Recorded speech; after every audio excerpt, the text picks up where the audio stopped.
Tonight, as top Democrats are pushing to sit down with President Trump on day 21 of the government shutdown, as you just heard with Senator Klobuchar. The president told me today in the Oval Office that he's willing to meet with Senator Schumer and Hakeem Jeffries over in the House, but he said there is one major condition. Senator Schumer said he reached out to you about meeting on the government shutdown. Will you meet with him before you leave for Asia on Friday? Well, I will actually. I'd love to meet with them. I just want them to open up the country first. You know, the country is so hot right now, and they've never voted against, continuation. They've never voted against. They've never done that. They're doing this because they have Trump derangement syndrome. But I would love to meet. I would like to meet with both of them. But I set one little caveat.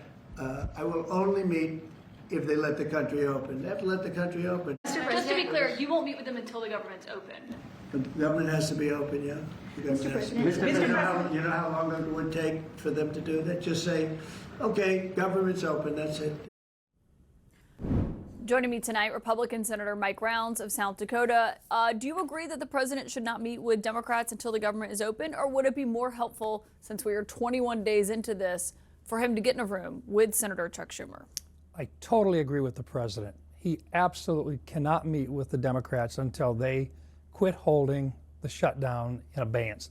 They have to eliminate the shutdown, and then the president is more than willing to come in and sit down and visit. Republican leadership, both sides, are ready to sit down and to work on the issues that we all care about. But you can't do it when you're holding the government hostage, when you're holding people hostage. Did you know that we're actually losing 43,000 jobs a month, $15 billion in GDP while the government is shut down? If these Democrats actually cared about that, they wouldn't be doing it the way they are right now. They would end the shutdown, and they would take a very serious look at what it's going to take to pass appropriation bills and to start talking about how we fix health care in America today. Senator Klobuchar said that there are Senate Republicans that recognize something has to be done about the health care subsidies. It affects a lot of their constituents as well, who are going to see bigger premiums. If you're going to come to an agreement with them on that, is it not helpful to talk about that, to offer them assurances, if that's their primary demand in the government shutdown? There are several items that have to be discussed, and I won't try to go into it today. We've been talking privately for a long time about it. But number one, even if these subsidies that came in, the COVID subsidies as we call them, or the subsidies that President Biden authorized, even if those were put back in the way they are, with all of the corruption and all the fraud that was still included in it, and Democrats admit that there was fraud that needs to be fixed in it, but even if we left it all alone and just redid it, you could probably change the premiums that are going to go up by maybe 5%. It's going to go up between 16 and 30% this next year, regardless of what Congress does. And part of it's because Obamacare has never worked correctly. It's always needed subsidies. And that's the reason why when they put it in the first place, there were subsidies included in it. And secondly, they put additional subsidies in at the time that the COVID crisis hit. And now it's Democrats that set the time in which it would expire. They set it up for December of 25 for those credits to expire. And now they're telling us, and they're suggesting to the American people, that it's our fault that their subsidies are expiring right now. They could have put it in permanently if they would have wanted to when they did reconciliation. They decided not to do that. Yeah, well, that was the same argument that Democrats were making when Republicans wanted to extend the tax cuts, to be fair. They were saying, well, they put this deadline in place, and now Republicans were saying, well, if we don't extend this, it's going to be a tax hike. But on that, there are 54,000 enrollees in the ACA marketplace in your home state. And there's 18,000 of them that are going to be dramatically impacted by this. So what do you say to them if nothing's done and their premiums do double? Even if we do the enhanced subsidies, their premiums are already going to go up probably 18 to 24%. But they may say, I'd rather have 18% than double. I don't disagree. But in order to do that, and we are more than willing to work with them, but not when the government is shut down. You can't take a hostage and then expect the other side to simply say, oh, you're taking a hostage, you shut down government, you're costing 43,000 jobs a month, and then to say, well, I guess you're just going to have to win this and we're going to let you do it.